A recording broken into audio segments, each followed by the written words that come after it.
சற்றுமுன் வெளியான தகவல். ரேஷன் அட்டைதாரருக்கு முக்கியமான தகவல் வெளியிடுது. அதை என்னன்னு பார்க்க போறோம். நீ நம்ம சேனலை சப்ஸ்கிரைப் பண்ணாம வந்தீங்கன்னா மறக்காம லைக் பண்ணிக்கோங்க, சப்ஸ்கிரைப் பண்ணிக்கோங்க. மற்றவர்களுக்கு தெரியப்படுத்த ஷேர் பண்ணுங்க. பிப்ரவரி 15ஆம் தேதிக்கு பிறகு ரேஷன் கார்டில் புதிய விதிமுறை அமலுக்கு வருகிறது. இனி யாரும் ஏமாற்ற முடியாது. அரசு புதிய உத்தரவு. அதாவது ரேஷன் கார்டு விஷயத்தில் அரசு முக்கிய அறிவிப்பை வெளியிட்டுள்ளது. இந்த தேதிக்கு மேல் இவர்கள் ரேஷன் கார்டில் எதுவும் வாங்க முடியாது. இந்திய அரசு பல திட்டங்களை மக்களுக்காக செயல்படுத்தி வருகிறது. அதில் ரேஷன் திட்டம் மிக முக்கியமான ஒன்றாகும்.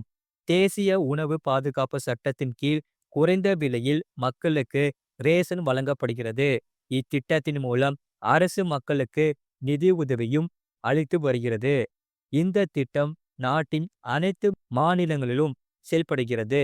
ரேஷன் கார்டு உள்ளவர்களுக்கு மட்டுமே இந்த உதவிகள் கிடைக்கும்.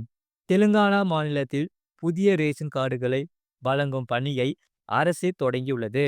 ஜனவரி 26ஆம் தேதி முதல் புது ரேஷன் கார்டுகள் விநியோகம் தொடங்கியுள்ளது. இதனால் பயனாளிகள் மகிழ்ச்சி அடைந்துள்ளன.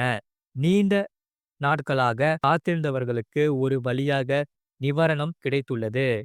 பிப்ரவரி 15ஆம் தேதி முதல் ரேஷன் கார்டில் புதிய விதிமுறை அமலுக்கு வருகிறது. இனி ரேஷன் கார்டு மூலம் இவர்கள் மட்டுமே பயனடைவார்கள். இந்த புதிய விதிமுறை பலரை பாதிக்கும்.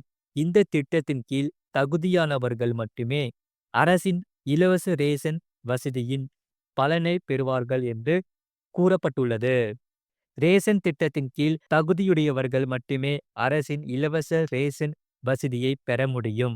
இத்திட்டத்தின் கீழ் தகுதியை பூர்த்தி செய்பவர்கள் மட்டுமே பயன்பெற முடியும். ஆனால் நிறைய பேர் தகுதியே இல்லாமல் ரேஷன் திட்டத்தில் பயன்பெறுவது கண்டுபிடிக்கப்பட்டுள்ளது.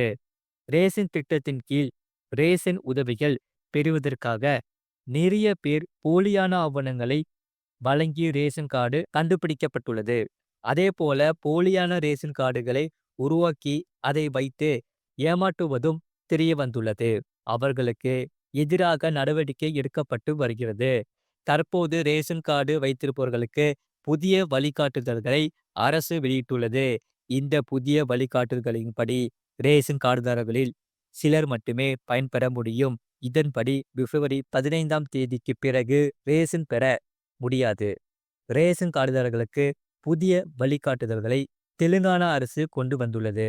புதிய விதிமுறையின் கீழ் அவர்கள் இகேஒய்சி சரிபார்ப்பை செய்ய வேண்டும். இதை செய்யாதவர்கள் ரேஷன் பெற முடியாது. இகேஒய்சி மூலம் போலி ரேஷன் கார்டு வைத்திருப்பவர்களை அரசாங்கம் அடையாளம் கண்டு வருகிறது.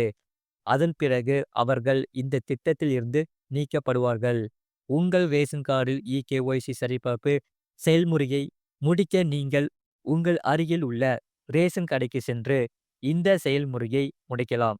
ரேஷன் கார்டுதாரர்களின் கைரேகை பதிவு, மொபைல் நம்பர், ஆதார் கார்டு ஆகியவை இருந்தால் போதும்.